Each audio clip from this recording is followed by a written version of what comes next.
What's up, everybody? It's Alex Leak and Friends NFL podcast back for another week. I'm your host, Alex Leak, and we got a very special guest on the show, former 12-year NFL corner and two-time Super Bowl champion, Tyrone Poole. Thanks so much for coming on the show, Tyrone.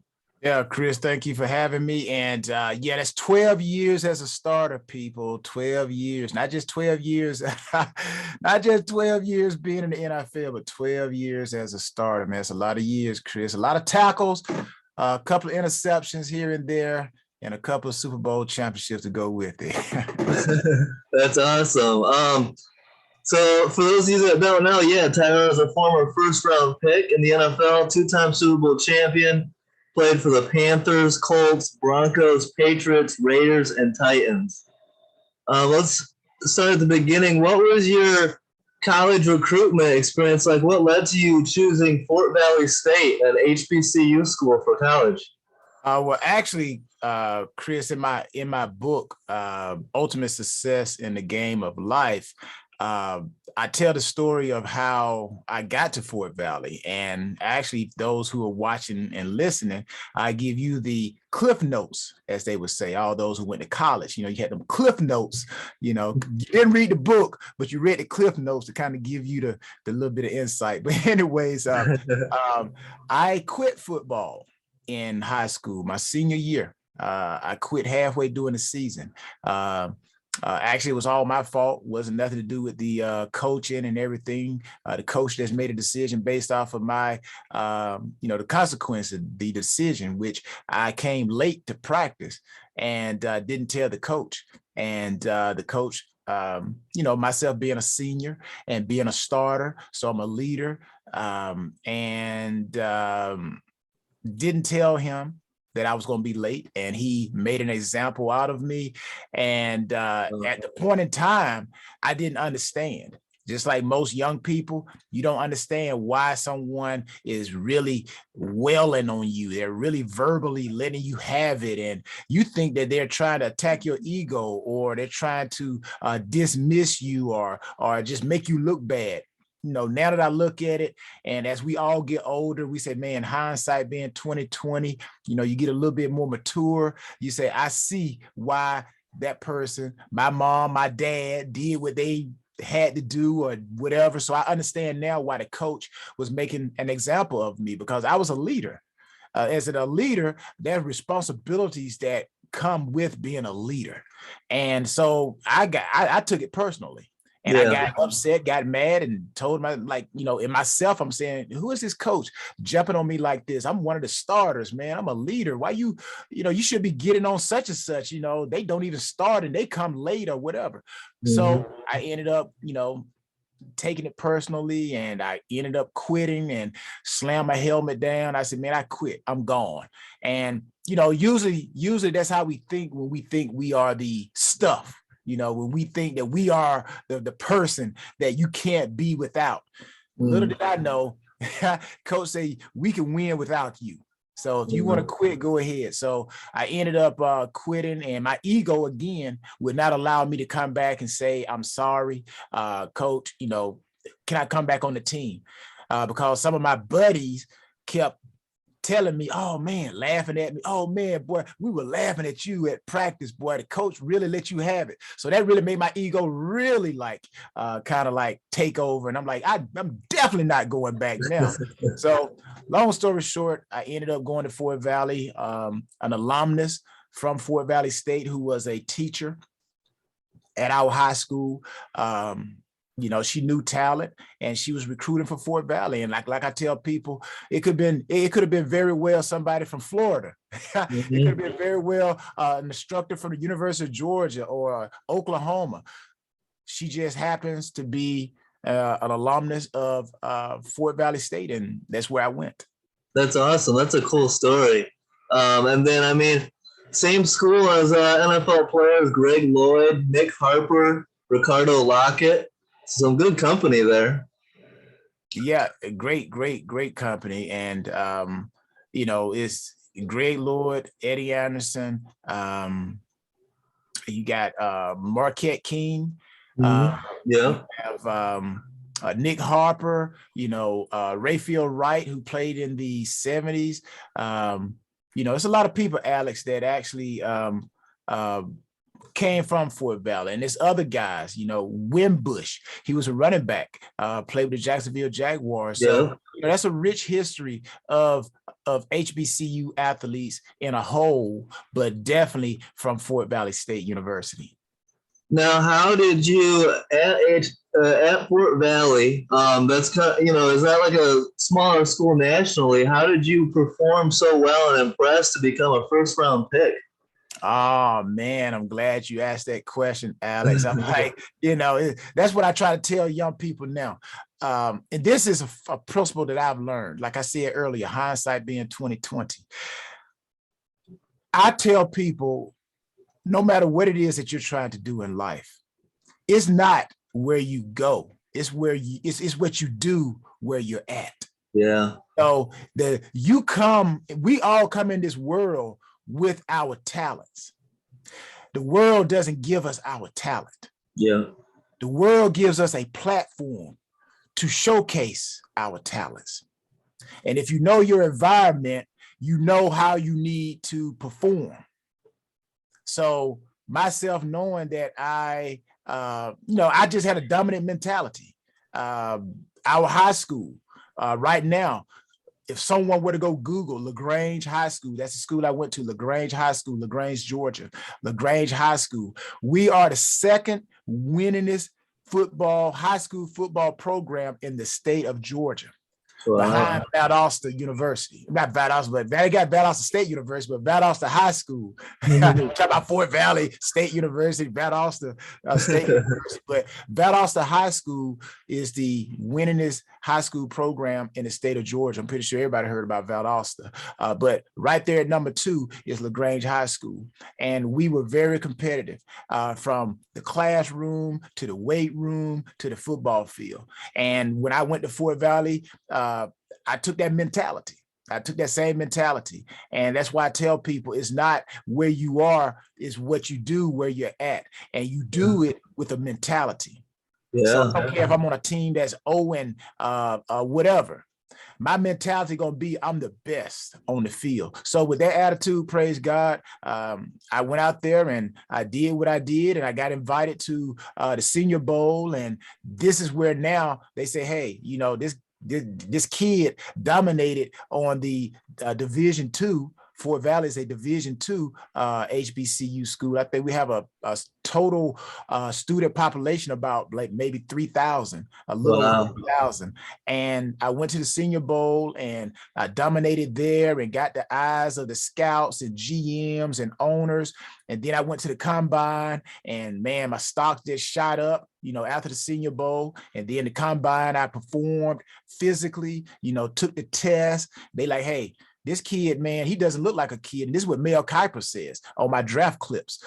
He said when the Carolina Panthers drafted me, ESPN did a story on me because they were like, who is this kid from Fort Valley State who people are saying he's like the number one of the top corners coming out in the 95 draft. So they did a story on me. And Mel Kiper said that I look like a kid from UCLA, not a kid from Fort Valley State, which, sometimes I kind of took that defensive because I'm representing HBCUs, but I understand his word is this kid really is not an HBCU player. He is a Division I kid, So, but yeah, that's basically a long story short, Alex. That's awesome. That's a good story.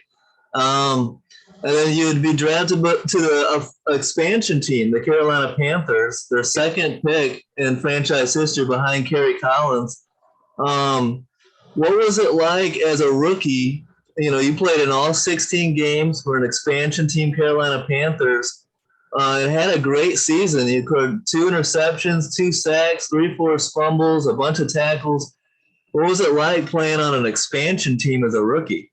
Yeah, and Alice, I gotta throw this in because a lot of time, people like they may miss out on history, but like you said, Kerry Collins was the first ever selection in Carolina Panther history. I was the second ever in that Panther history, but then on the defensive side, I was the first ever defensive selection in Carolina Panther history. And that means a lot. And that says a lot that this expansion team, they said, well, on offense, Kerry Collins is who we are going to build our offense around.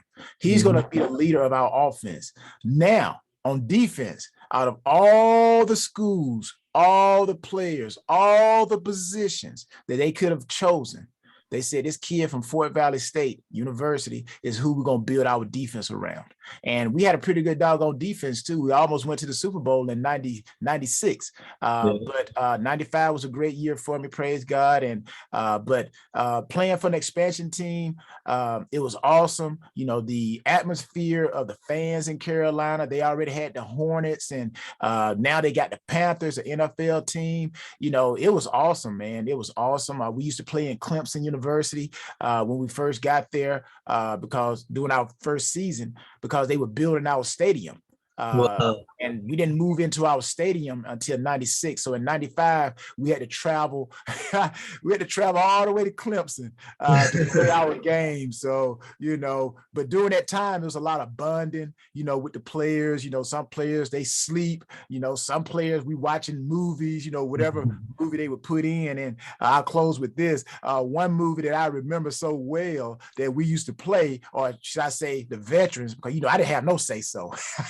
I'm a rookie, man. I ain't got no say-so on what movie, but the veterans, man, they would look at the movie Cool Hand Luke with Paul Newman in it. I'm like, man, I remember that movie. I'm like, man, are we gonna change movies? You know, not Cool Hand Luke again, man. Come on. But yeah, it was fun, man. That's awesome. And then in 96, I didn't know that you guys moved into your stadium in 96. So it makes sense that once you got into your home stadium, the team kind of clicked and started performing better and went on the deep run. What was it like beating the triplets, beating the Dallas Cowboys in the divisional round at home in the playoffs in 96?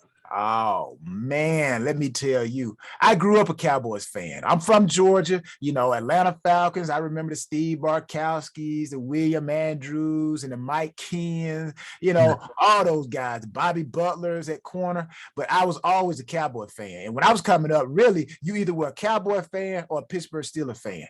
Okay. So I was a Dallas Cowboy fan. So to play the Dallas Cowboys in the playoff, man, I'm like, you know, I returned punts. I was special teamer. So we would go out early before everybody else, the punters and returners. We catch punts and everything like that. So after I had caught my punts, and now, you know, waiting for the defensive backs to come on the field so we can go through our little drills, I just went to the 50-yard line, man, and just kneeled and looked over. I'm like, wow, man, that's Troy Aikman, man. Wow, there's Michael Irvin. I'm like, Emmitt Smith. And I'm like, oh, man, Dion. And I got the story about Dion. My back is, again, like I said, facing and looking at I'm facing the Cowboys. And Dion comes out, man, had his do-rag on and everything. And I felt somebody tap me on the shoulder. And he's like, play your game today, young fella. Play your game today. I said, oh, man. I said, man, Dion said, play my game today. But yeah, to see that star, man, and just to, you know, play against a team that, man, I grew up in college watching. I grew up in high school. I used to write Tony Dorsett, number 33, with a crayon, you know, on my white T-shirt. And my mom, she didn't like that. You know, I don't have money to keep buying you T-shirts. But, anytime we would go outside, man, after Sundays, we would go play football in the streets, and I would write Dorsett and 33 on my T-shirt. So to actually play against the Cowboys after being a long life fan, I'm like, it was awesome, man. It was awesome. That's awesome. That's so cool. And then you'd win that game and play in Lambeau Field for the NFC Championship game. Like, that's one of the Mecca, like the atmosphere, like in the cold and the snow, Lambeau Field championship game. The outcome didn't go the way you wanted to, but the atmosphere had to be incredible. Man, incredible. I got so many stories about that. Now, let me say this before I talk about the experience in the atmosphere of Lambeau Field. There, I do believe, well, in this day and age of sports, I believe that there is no home field advantage unless you are playing in Green Bay, Wisconsin, January. That is a strong advantage for those Packers. Or if you're playing the Miami Dolphins, if they become good, you're playing in South Florida, and you are a team coming from north going down south where the temperature still gonna be around 70, and you leaving a temperature where you're like 20 degrees. That is a big home field advantage. Anywhere else, I think if you take the fans out of the game by scoring, there is no home field advantage. But in Green Bay, the one thing I remember about Green Bay, Alex, is when I came out, coldest game I ever played in, and it was so cold that I remember the reporters and anyone that had a mustache, because during the cold, your nose would run. Alex, and all those listening and watching, this is how cold it was. It was so cold that the liquid had dried up on the mustache and the icicle, man. That's how cold it was, brother. I'm like, that is the coldest game. When liquid can freeze like that, it's cold. And I think it was like below zero or almost at zero, man. It was cold, brother. So like I said, they have a home field advantage, man. And we're coming from Carolina where the temperature may be, whatever. It's cold, but man, it wasn't that cold. So eventually you got to overcome that weather first. You get off the bus and you see snow. And then you see smoke coming out your mouth and steam coming out of your head when you're running. Yeah, it's cold, man. That's awesome. Speaking of the Packers, let's talk a little current football here. The Packers just beat the Rams on Sunday, 36-28. And the LA Rams, so a lot of the talk about the Rams was, they add Matthew Stafford to the #1 defense last year, and they're supposed to be Super Bowl contenders, right? Yeah. Now they're on a 3-game losing streak, and Matthew Stafford's got 3 straight games with a pick 6. Yeah. What do you think of these Rams right now? Well, like you say, the Rams are sitting, 7-4, man. They on a 3-game losing streak. And I think what the Rams are trying to do when they brought in Von Miller, they Ramsey on at corner. You got Aaron Donald, which he's like 2 people in one defensive line. I think the Rams were like, we are going to buy ourselves a Super Bowl. Okay. And Matthew Stafford, I've always said this, and I believe this. The quarterback, I've played with a quarterback. I played with 2 quarterbacks, Peyton Manning his rookie year, and played with Pat Peyton to see him progress. And I played with Tom Brady, 2 of the best quarterbacks I've ever played with. And they both had different tendencies. But Matthew Stafford, the quarterback is the most important part of any team winning a championship. That's why quarterbacks are measured by championships. If you don't win championship, you can have a great whatever career, but if you don't win championships, they don't consider you with the elite. So Matthew Stafford is the Achilles heel. If he will be that Achilles heel if the Rams don't get it together. Now, defensively, I've learned this too. It's not the talent that wins. It's the teamwork that wins. Now, you can have individuals, go back and all through the years of the Oakland Raiders. I played with that team. The Oakland Raiders always had talent. But somewhere or another, the teamwork from other teams would compensate the lack of not having the talent that the Raiders have, and they would end up beating the Raiders. So I think you can have all the talent in the world. You can have Von Miller, Aaron Donald, Ramsey. You can have whoever. But if these guys can't learn to play together, and that's what I learned in New England, we played together. It was like we were many voices making one sound. And we played together, but you heard one sound. We spoke the same, we understood the same, and we talked the same, thought the same. So that's a little acronym I use to describe my days in New England, what I learned. But the Rams, unless they can learn to play together and buy into it, then they would just be a team that people would say, you know what, man, I wish it should have, could have. But Green Bay, on the other hand, they have that team. They play it as a team. And right now, they're probably the hottest team going into right now at this moment. If the playoffs started right now, the Packers would be the hottest team. Yeah, absolutely. Let's go to, so in 1998, you would be traded to the Indianapolis Colts and play with rookie Peyton Manning. Yes. Now, everyone remembers Peyton as a Hall of Famer, you know, Super Bowl champion, all the success that he's had. But that rookie year, he threw a lot of interceptions, and the team went 3-13.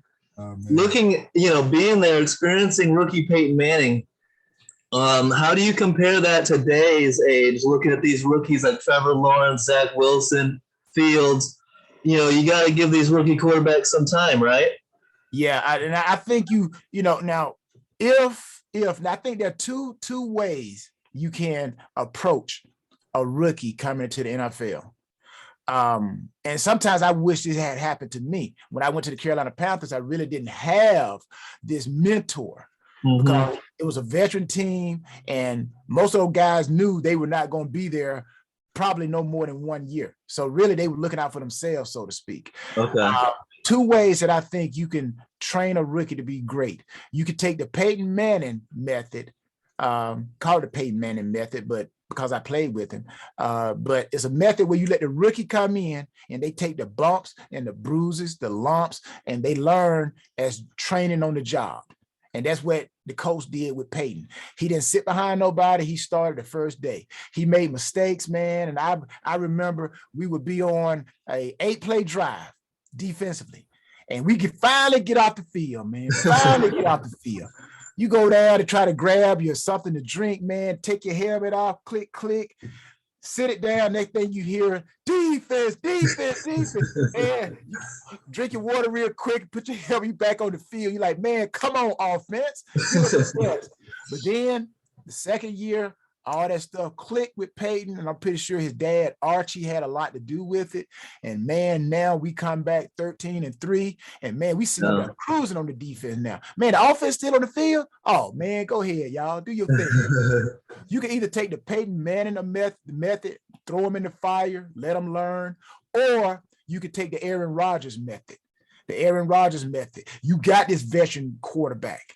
Let him sit behind this veteran quarterback, learn the game from a distance. So when he gets up there, he already knows the rhetoric or whatever principles, the format of what that organization or that offense is trying to do. So if you got a veteran guy, I would sit my rookie and let that veteran guy teach him what he knows, pour into him mentally.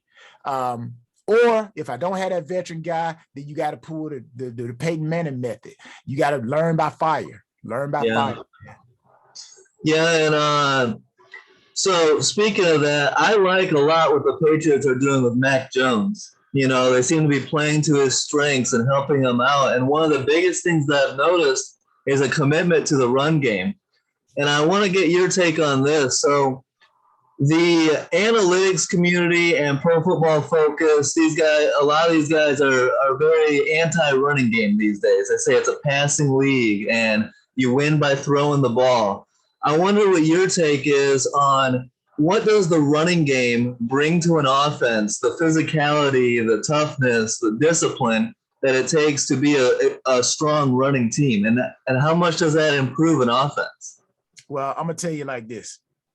If asking me what it takes to win a championship, it's an old cliche, but it's true. It takes offense, defense, and special teams. All three times, it's going to be times where the offense is not clicking and the defense got to step up and create some turnovers, create some type of energy. And there may be times where offense and defense not clicking and the special team ignites the situation. Or vice versa, defense not playing, but the offense ignites. So when it comes to the run or the pass, they got to marry each other. You can't have one without the other. It's like the water and the wet. You can't say I'm gonna jump in water and not get wet. And you can't say I want to get wet without getting water thrown on you. So I believe you got to have the running game. It starts with the running game. It starts with the running game. If you can run the ball, then what that does, it makes the defense have to change their structure. They now have to put that extra person in the box and to stop the run. And then that's when it makes the passing easy. Or if you throw the ball very effectively, then it opens up the running lanes. Mm-hmm. So that's why I mean you have to marry each other. You know, the offense has to work for the defense, and the offensive running game has to work for the passing game, and the passing game on offense has to work for the running game. So I know in this day and age, everybody wants to see pinball machine types of scores, and you get faster scoring by throwing the ball. But at the end of the day, you win championships by being able to grind that ball out, run that time off the clock. And that's why you see a lot of teams, they run the ball. Basically, fans need to ask themselves this, and also reporters. Why is it that teams, college, high school, even high school, which high school is pretty much a running game, but college and the pros, why is it that there's a high percentage of run on first down? Yeah. Why? Because they know if they can get 4 yards on the run, now it's 2nd and 6. Now we throw the ball, and we're really 2nd and 6, kind of put you in that in the middle play calling. Yep. I can call a pass, and I can call a run. It puts stress on the defense.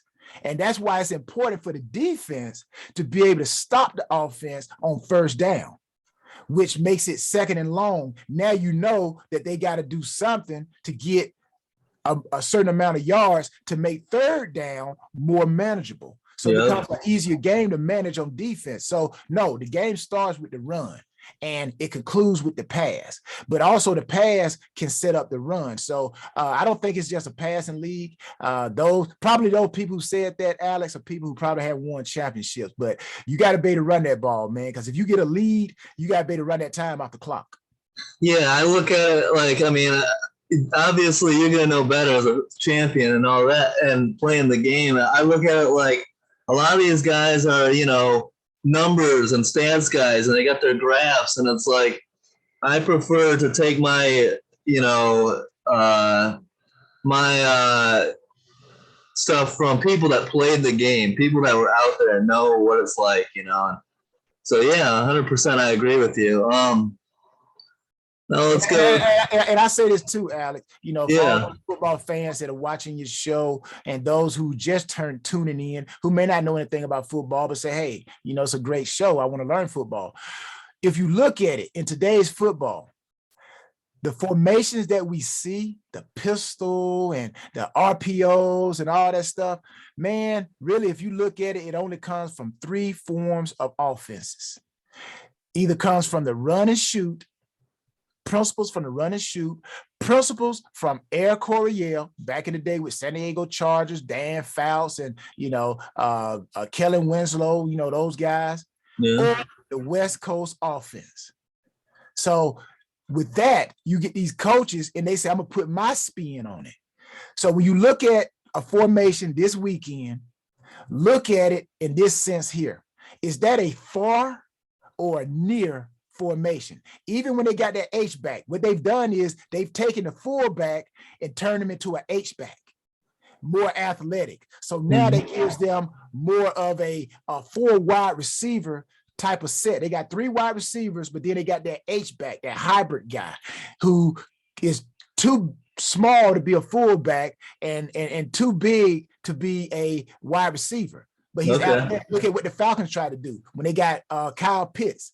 He's that hybrid guy, you know. So it's all about mismatches. But look at those formations. Wherever that H-back lines up at, all that is a near or a far set, depending on where he lines up to that slot. If he's to the slot, then that's a near formation. If he's away, that's a far formation. Now, of course, you got your regular 2x2, which the 2 receivers are spread out, and then you got your bunches and all that stuff. But like I say, check it out, though. The football today still comes from the Air Coryell, the West Coast, or the run and shoot. Nice. That's great insight. Thanks for that.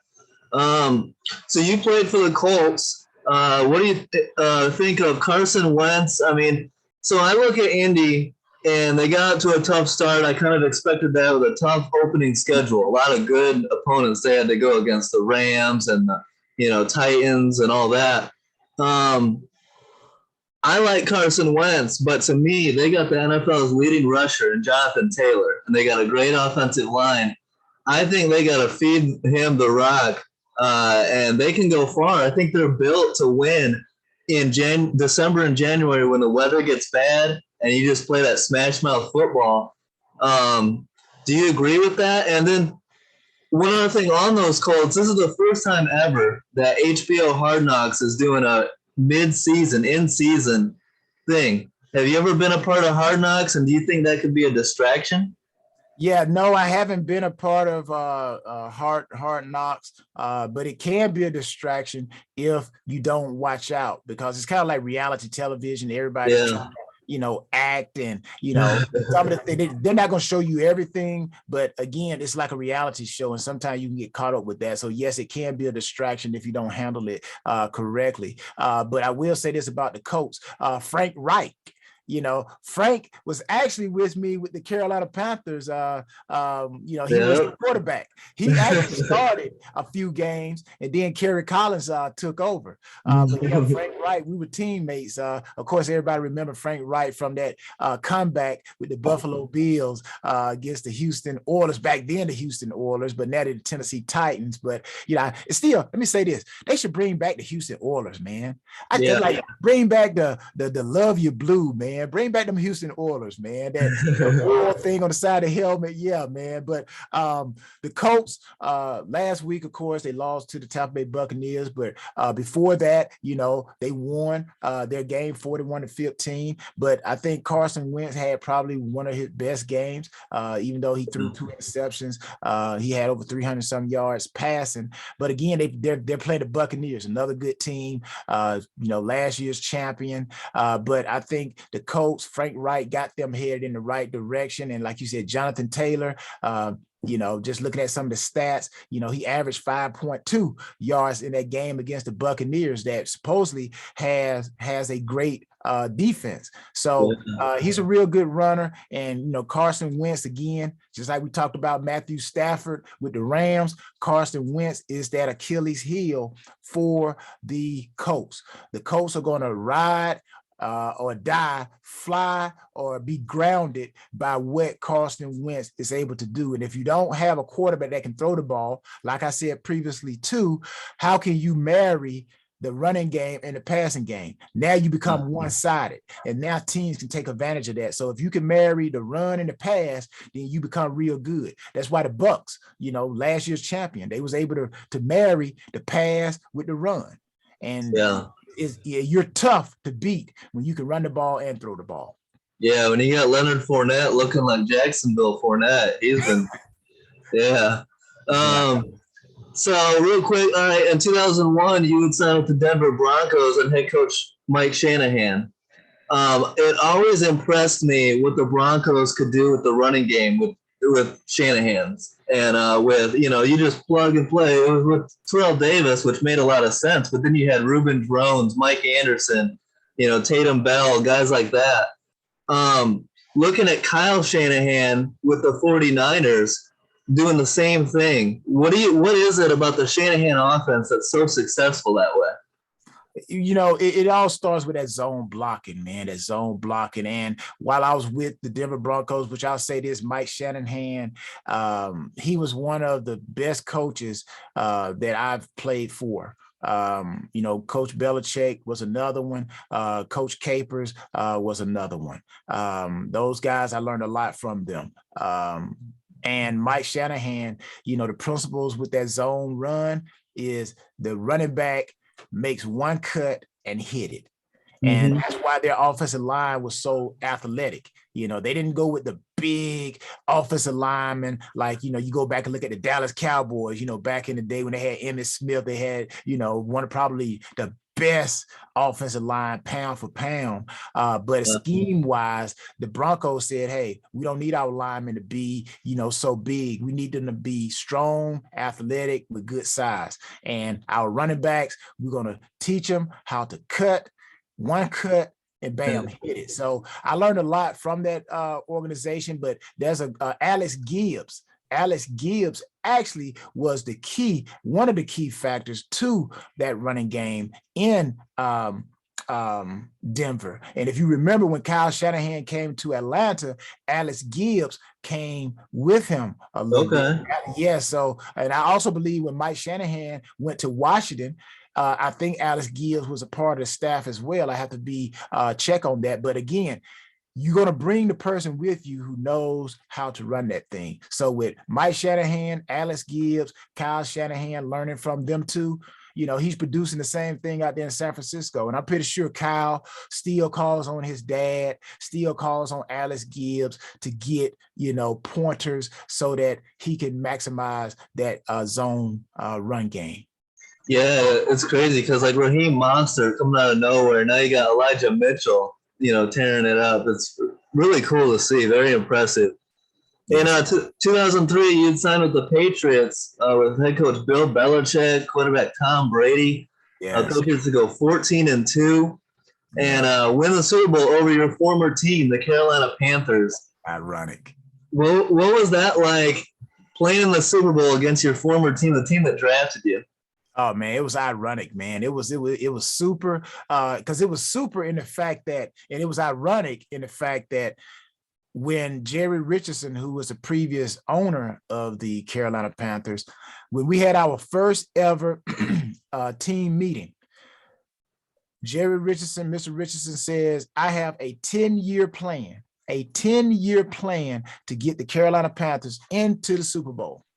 Okay, so fast forward, I wasn't a part of that team, the Carolina Panthers, but I was playing against the team that very word was said back in 1995. Now, 2003, kind of a couple years away from that 10-year plan, but the Carolina Panthers are playing in the Super Bowl 8 years later, So how ironic, I wasn't on the team, but I was playing in the same Super Bowl with the team I started with that prophecy was given. So, we kind of met on the, doing the pregame and, Richardson and Mr. Richardson and all the other coaches and some of the players, Museum Muhammad, who was there when I was there. And, we kind of like just embraced and said hello, good luck. And, and that was it. But man, it was very exciting moment. And just going to New England and, they had just won the Super Bowl in 2001, had an off year in 2002. Belichick made some changes, brought in Rodney Harrison, myself.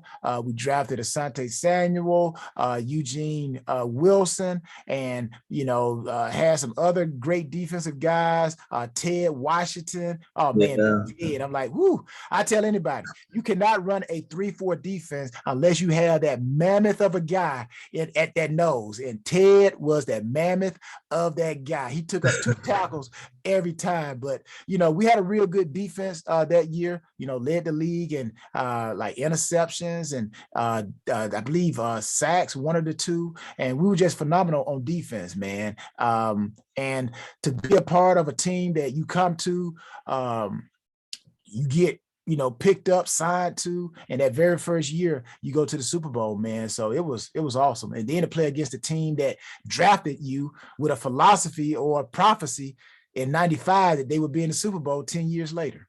Yeah, that's very cool. I didn't know that. Yeah. So here's something that I've been thinking in the preseason. I predicted that because the Tampa Bay Bucks with Tom Brady, they're such a good team. They're so loaded. I was like, I think this is the first time because you played on the last team that repeated as champions. No one's done it since. I said in the preseason that I think the Bucks can be the first team since your Patriots to do that. Yeah, and it's starting to shape up. With the Patriots on a 6-game winning streak and playing great ball. I would love to see Tom Brady Bucks versus Bill Belichick Patriots Super Bowl matchup. How fun would that be? Man, how fun would that be? I'm like, just think of the storylines that Yeah. would come out of that. Not only is it Belichick and Brady again, but now is Mac and Tom. You know, Yeah. it's the old GOAT versus a possible up and coming GOAT, because they're already comparing where Tom was at a certain stage of starts with the Patriots versus where Mac, should I say, Mac Jones is as a starter. So the comparison is almost equal in everything. So, and then, I'm glad to see Belichick and Tom have success, because it goes to show that Tom brought something to the table and Belichick brought something to the table. And when those two were together, man, they formed a duo that's why they won all those Super Bowls. Yeah. And separate them. Yes, Tom can go and win the Super Bowl again because he's with a team that, as we all know, he brought in certain players. And you got Bruce Arians, who I was with him in Indianapolis. He was the quarterback coach of Peyton Manning. And then I'm glad to see Bill show the world that, hey, you know what? I'm still a good coach. So I'm going to take Mac Jones, and we're going to do the same thing we did with Tom, with Mac, but a little bit different according to Mac Jones's skills. So, it goes to show that Tom is a great player and Bill Belichick is a great coach. Yeah, that's what I was saying. Like ESPN is always, and media is always like, who gets more credit for all those championships, Brady or Belichick? Who's greater? And I tweeted that, about a week ago, I was like, it turns out they're both pretty great. Yeah. Hey, it's almost like if you get the skillet, and then you get the grease. Yep. Man, you can really cook something. Yeah. But grease by itself won't cook anything. It can, but not effectively. And the pan can cook, but not as effectively. So put them together. Oh man, we could burn. Yeah. And then I'll get you out of here with this last question. Now, as a former corner, you have to watch the game, from that perspective, I'm pretty sure. And what do you think of today's NFL officiating? The way that they, the offensive player can pretty much do whatever he wants. He can make a little contact. He can shove off a little bit. If the defender doesn't have his head turned, he makes any contact, it's a flag. We saw Anthony Brown on Thanksgiving get flagged 4 times for pass interference. What do you think of that? Do they need to make some changes with that? And also, to that point, I can't stand – there's only one penalty in the NFL, in my opinion, that can be a 50 or 60-yard penalty, and that's the pass interference spot foul. Yeah. And I think they need to adopt the college football 15-yard penalty. What do you think on all that? Oh, I agree with you 100%. I'll start where you ended. The penalty, I think they should adopt the college rules. Now, the different rules are if it's intentional, because you got to be able to have the separation of intentional and unintentional. Yep. If it's unintentional, it's on a 5-yard penalty. If it's intentional, then 15. Or if you don't want to do 15, make it 20. You know, maybe unintentional is 10 yards, or maybe unintentional is 5 yards. Keep it at 5. But intentional is 20 yards. Yeah. If you're in the position of where you can't get 20 yards, say if the pass interference comes at the 15-yard line, then basically you now make the penalty half the distance. Yep. Half the distance to the goal line, or half the distance. So wherever that 15 and a half would be, now they get the ball on the 8-yard line. Yeah. And if it's an intentional penalty, it comes with an automatic first down. Yeah.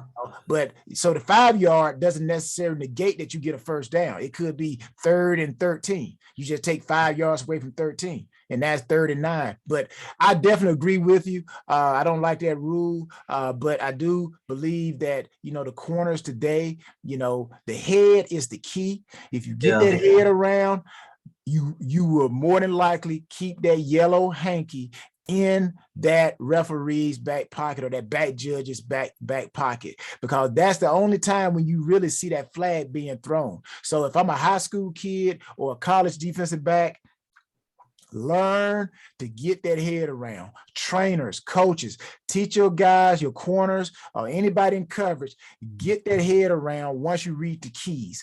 Once you read the keys of the hand coming up for the wide receiver, because there's certain keys that indicate when the ball is coming. But most of the time, Alex, these DBs, defensive backs, are panicking because they already know that they're beat.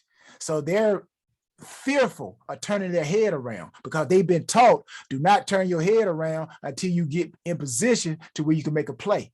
And then because they're panicking, the hands go up for the receiver, and then they start grabbing the hands, the arms, and now the receiver drops the ball. It's an automatic flag. Yeah. So again, the key would be get that head around as quick as you can when you see them hands going up, the eyes, or should I say the head turn of the or the hands go up from the receiver, the head turns around with the defensive back and then try to play the ball. You make it hard for that back judge to call that a penalty, because now he's saying that the defensive back was playing the ball. Now, if you don't get the head around, that is a surefire statement that you were not playing the ball. Yeah. So I don't like it. That is a lot of penalties being thrown, but it could be easily fixed just by teaching the defensive backs to hold proper position and get their head around. Awesome. Great insight there. That was really well done. This is awesome. I really appreciate you taking some time. Do you have anything? What are you up to nowadays? And do you have anything you want to promote? Oh man, do I have tons and tons of stuff. I have my book. I have my book, Ultimate Success in the Game of Life. My book, Ultimate Success in the Game of Life. Nice. Too small to two Super Bowls. Too small to and too inexperienced. And really what that means is not my height, but too small meaning from a small school. You know, okay. most of the time they say small schools are too inexperienced. Of course, they're too small. But, you know, I was able to show them that there is talent in these small schools. So again, the book, Ultimate Success in the Game of Life, great book, 12 dynamic principles. The book is not about me, but 12 dynamic principles that will work for anybody who wants to be the best, whether you want to be the best parent, father, mother, a best teacher, best CEO, best athlete. There are 12 dynamic principles that I've learned. So people can go to Tyrone Poole 38.com, TyronePoole38.com. And the great thing about it, when you buy it from my website, you can get the book anywhere, but when you buy it from my website, it comes autographed. And we know that this is a big old trading card right here. So, you know, with the NITs and all that stuff, you know, hanging around, you know, but the book gets signed by me. But it's a great book, and all the proceeds go to helping me accomplish and help other people accomplish things in their lives. Of course, then I have my foundation, Alex, Tyrone Poole 38 Foundation, which we try to reform, refill, and restore ultimate success in people's lives.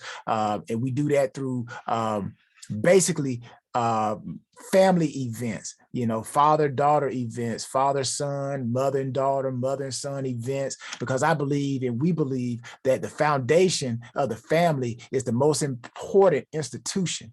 And if we can correct the family foundation, then all these problems that we see with our youth and will be corrected, and the future will be corrected. So for those who want to help us build champions locally and globally, they can go to Tyrone Poole 38 Foundation.org, Tyrone Poole 38 Foundation.org. And, you know, so many other things I got going on, man. Got an app. Also, I got some workout products, Work That Thing products. So, you know, I try to keep myself in shape, playing for 12 years and started for 12 years. I've learned a lot about health and nutrition. So I have a product line. Me and my daughter have a product line, Work That Thing product. So they can go to workthatthing.com if they want more information about Work That Thing supplements and apparel. Awesome. That's great stuff. Thanks so much for taking some time to come on the show, Tyrone. This was an honor. It was a lot of fun, and I really appreciate it. Well, thank you, Alex. I appreciate it, man. And continue. Good luck to you and blessings to you, my man. Good Thank job. you so much. And you too, you as well. Great success. And have a good one, Tyrone. All right, you too, buddy. Talk to you later. Talk to you later. Thanks, guys. Don't forget to like, subscribe, leave a comment. Let us know what you think, and have a great week. Peace out.